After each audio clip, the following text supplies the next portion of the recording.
Ndugu wananchi wenzangu, pamoja na mambo mema na mazuri ambayo yanaendelea kutendeka katika mkoa wetu wa Iringa, naomba nichukue fursa hii kuwapongeza wana Iringa wote kwa mafanikio ambayo tumeyapata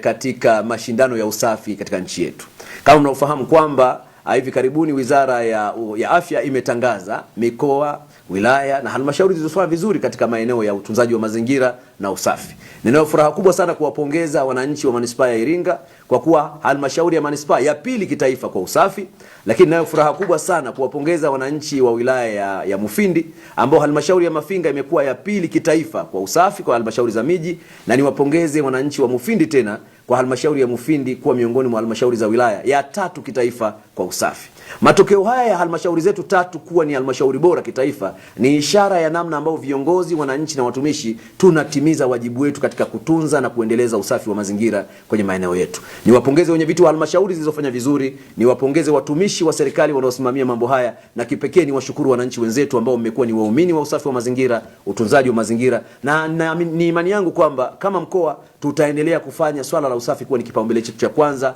kipaumbele chetu cha pili na kipaumbele cha tatu, ili kuhakikisha kwamba usafi wa mazingira si tu unatupa heshima kama mkoa, bali unatusaidia kupambana na maradhi na kuhakikisha kwamba ustawi wa watu wetu unatokana na mazingira safi tuliyoyatengeneza. Niwatakieni kila laheri na hongereni wana Iringa kwa kuendelea kushika namba isiyokuwa na mashaka katika usafi wa nchi yetu.